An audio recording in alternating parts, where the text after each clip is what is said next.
Story 1. The same way he gets up in front of a crowd of people and states that he's a genius, then goes on to claim that doctors and all manner of experts are all astounded with how amazingly knowledgeable he is. He lies through his teeth as easily as you and I breathe. Story 2. When Democrats are in power, right-wing media tells them it's the Democrats' fault for the cost of everything. When Republicans are in power, right-wing media tells them it's the Democrats' fault for the cost of everything and that they'll just have to wait for things to get better. Then, right before elections, Republicans set it up so that Americans get affected negatively for the next 4 years, knowing right-wing media will blame the Democrats for the cost of everything. Then the Democrats get back in power and right-wing media tells them it's the Democrats' fault for the cost of everything. Story 3. Stop giving him the benefit of the doubt. In August, he held a press conference where he lied 162 times. During the 90-minute debate before the election, the fact-checkers found that he lied over 30 to 40 times, more than once every 3 minutes when he's sharing the stage, and nobody cared. Stop being surprised when he just randomly lies about stuff. Story 4. The technical details don't matter to Trump. His ego is arranged in such a way that it simply cannot accept responsibility for anything that doesn't make his mind feel as if it is boosted in some way. Does something help Trump? Does it hurt someone he doesn't like? Does it create chaos and confusion among people who were previously not cooperating with him? Those things his mind counts to his credit. But if whatever it is diminishes his perception of himself, that thing is blamed on someone else: Biden, an advisor, immigrants, an agent from the Federal Bureau of Investigation, or whoever is on his mind at the moment. Take, for example, his use of the word groceries. In an interview last fall, he said no one was using the word until he started using it. Well, no. It's a word most people use on a weekly or daily basis, or at least hear regularly, even if you don't utter it yourself. But the word was trending due to inflation. He used it in a rally and got a response from the crowd that he interpreted as supportive of his words at that moment, so he started using it more often. It's the same as the way your cat comes running if they hear the can opener, regardless of whether you are opening a can of tomato soup or a can of cat food. And pretty soon, he realized the word was all over the media, had been all over too, but that's not important here, and he took credit for popularizing the word. This is no different. It's just another way this phenomenon manifests itself. Story 5. To be fair, the number is for January. He was president for all of 11 days in January. While I do not think it always makes sense to blame inflation on the president, if you are going to do that, it makes more sense to blame Biden for January than it does to blame Trump. Having said that, I do not see any sign that Trump is working on the problem. Story 6. Because it does not matter, it is all performative. His base will accept whatever he says, so whatever he says is just whatever he wants to say, logic and reason be damned. Story 7. The same way he forgot about 2020 and the Paycheck Protection Program. Number 45 is the one who printed the most money out of thin air as a percentage of gross domestic product. Ask St. Louis Federal Reserve who the president was in 2020 when the chart nearly spikes off the page. Deranged, demented Donald. Story 8. In the same way, he convinced the country that the economy was bad even though inflation was in check. However, people's jobs weren't covering the bills, and that wasn't President Biden's fault. Story 9. Today's Consumer Price Index report was based upon data that was gathered during Biden's administration. I'm not taking sides here, but let's be honest about the data at least. Even if Trump single-handedly defeated inflation, we won't know it until the next report. Story 10. Public service announcement. If you are on a top subreddit, all of which are run by the same handful of moderators, you will usually want to sort comments by controversial to see real comments from real people. Story 11. In most cases, policies don't really have an immediate effect. You'd have a point. The money printing over the last few years probably has a lot to do with it. This is the guy who took a flamethrower to a room doused in gasoline and is trying to blame the people before for the damage. The thing is, Republican voters play the blame game out of both sides of their mouth, whether they realize it or not. If things are good, you credit the most recent Republican in office. If things are bad, you blame the most recent Democrat in office. Housing crisis under Bush. That was Clinton's fault, and then Obama's for the response. Economy was recovering in 2016. Credit Trump. Economy or inflation was messed up when Biden got in. It's his fault. Nothing to do with how the previous administration handled COVID-19 bailouts and Paycheck Protection Program fraud. Story 12. It's easy. Anything that reflects negatively on him is always someone else's fault. Anything that looks good, even if he wasn't in the office, he will take the credit for. And our media just let him do it all day long. Story 13. He said no one died on the day of his attempted coup. He said it was a day of love. He also reneged on his promise to lower grocery prices. It's hard to bring things down once they're up. It's very hard. He lies, and his followers lap it up unconditionally. Story 14. Because a large portion of Trump's base is not rational, they don't support him because of facts. They support him because of emotions. It is very similar to religion. When these people make statements, they don't care about the truth value of the statement. They care about the emotions behind them. When people complain about inflation and Trump promises to lower it on day one, they are not talking about facts. People are expressing their worry, stress, and anger at higher prices, and Trump is validating their emotions by acknowledging them and soothing them by talking about a solution. That's enough for them because the truth doesn't matter.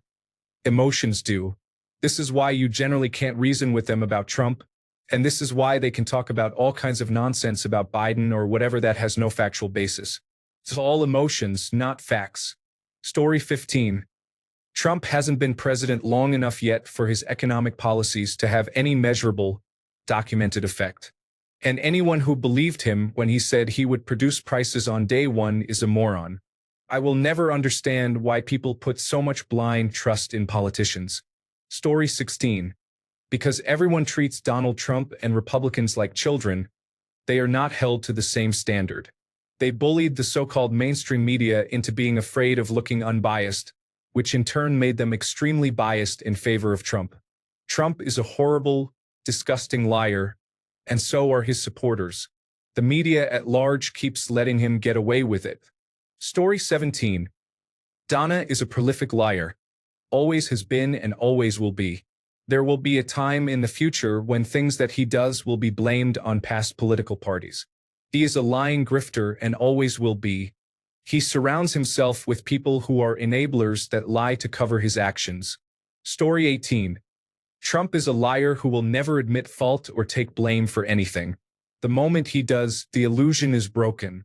As long as he remains infallible in the eyes of his supporters, the scheme can continue. Story 19. When has he ever said anything that isn't complete nonsense? I bet he hasn't grabbed many women inappropriately, and the ones he tried it on didn't let him do it. He says he did though. Story 20. Because we all knew he was speaking dishonestly when he said that, but people voted for him because they couldn't stand the thought of having a black woman as president. He was the lesser evil in their eyes, even though he is not going to do anything for anyone who is not rich and is purely evil. Everyone is about to learn a hard lesson in the next 4 years. Story 21. It's not about truth-telling. It's just about maintaining control of his followers. He tells them that the cost of living is high because of President Biden. That's now the rhetoric. They will believe it, they will repeat it, they will share it. Story 22. He's always responsible for anything good that happens and never responsible for anything bad that happens. Somehow people are stupid enough to believe that. Story 23. In 4 years, he will claim he needs a third term to clean up the mess Biden left him. He is a shameless, gutless person who, for some reason, is never held accountable for anything he does. He is Teflon Don. Story 24. The thing is, you are still treating it as if this administration is playing by any version of the rules. Fairness, understanding and listening, consideration, public service, honor, truth, accountability. They are not. They do not care. They will lie. His strongest admirers will believe him. Objective observers will object. But their voices will not be heard loud enough by his supporters. Detractors will only excite his admirers to hate the detractors even more. But it is all part of a playbook similarly played out in Russia to help Putin achieve power. He is using media and social media to create a reality where no one is sure what is going on. Divided news. Algorithms profiting off of sending people down conspiracy theory rabbit holes and igniting misdirected hate. Confusing people with constant lies and taking advantage of their good nature to make them question their own thinking and giving credibility to bad players. And while that is happening, while people are trying to get a hold of reality, they are unable to see or keep up with what he is doing behind the scenes. The cronyism, the abuses of power, the restructuring of government in their favor. And now, since they have proven they can get away with it, all the loyalists are unafraid to talk about how they are profiting off of government. The world's richest man got $100 billion richer since the election, dropped a certain salute, is in charge of one of the largest social media platforms feeding people their information, and is doing who knows what to the government while being able to tell the public whatever he wants. And they will support him because the algorithms will push out a reality where he is the hero and people will believe that. So when Trump says Biden is responsible for the inflation uptick, he is talking out of his ass. But people will believe it. And if they do not, the lie will be distracting all of us from the even worse things going on. Story 25. This is something that really grinds my gears. I am from the United Kingdom, where our central bank, the Bank of England, has the primary responsibility of managing inflation. Correct me if I am wrong, but the Federal Reserve in the United States does the same, with the added responsibility of managing employment levels. Central banks operate independently but work in accordance with the government to ensure their policies align or at least do not directly clash. That being said, it seems that in the lead-up to every election, opposing political parties blame each other for inflation, even though, strictly speaking, controlling inflation is not their direct responsibility. Story 26. Donald Trump gets to do whatever he wants that doesn't make a bit of sense or have a hint of truth or logic to it, and his supporters are going to back it up no matter what. Story 27. That's just how Republicans get to play every time. Trump is responsible for around 30% of the national debt. Think about that. One president is responsible for approximately 1/3 of the debt in one of his terms. Yet Republicans can still claim they're the party of fiscal responsibility. They are still talking about how wasteful government spending was under Biden. The national debt went from $19.95 trillion to $27.75 trillion. He increased the debt by nearly 50% in just 4 years. They want to talk about welfare queens? Social spending has never ballooned the budget by 50% in 4 years before. Never. Story 28. The same way that he still gets to act like the insurrection on January 6, 2021, was perfectly fine even though widespread voter fraud was never detected. Story 29. Because you cannot change inflation overnight. It takes months for inflation to catch up. He has not been in office long enough to have affected inflation. Story 30. I'll take the downvotes. Consumer Price Index report was based on January data during the Biden administration. There is also a mass culling of poultry to contain bird flu. I understand people want to blame Trump. He's difficult to deal with, but it's too early to point fingers at things outside of his control.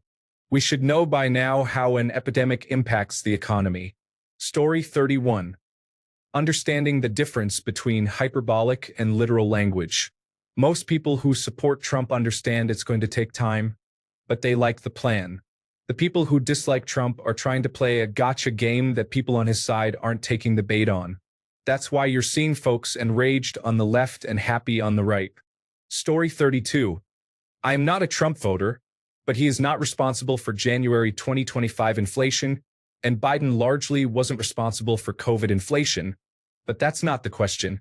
That said, he has done precisely nothing to fix it and shows no interest in fixing it. So sooner or later it will be his fault or problem. Story 33. Donald Trump always lies and deflects blame for everything. His followers believe it because they already dislike Democrats and they are not very smart. He will continue to do this. You will never hear Donald Trump admit something was his fault and that he is working to fix it. Story 34. Because he's a narcissistic lying piece of shit. And his Make America Great Again followers are just as stupid. As someone who is not American, I feel sorry for the president you guys have. He is the laughingstock of the whole world. Story 35. When a Republican is in office, anything good that happens from the convention onward is the direct result of their leader. Anything bad that happens is attributed to the previous administration. When a Democrat is in power, Anything bad from election day forward is the president's fault. Anything good happened despite the president and would have been better if the left hadn't interfered. He gets to blame Joe because his followers are primed to believe all good things come from Trump and all bad things come from Democrats. He gets to blame Joe because Republican voters either aren't aware they're being deceived or they support that he is actively harming people who look or live differently than they do. It's racism and ignorance, and despite all his failures, no one has been more successful at exploiting it than Trump. Story 36. He's incapable of telling the truth. His followers are mostly morons, so they believe anything the Cheeto Man says. We're going in reverse evolution in 2025.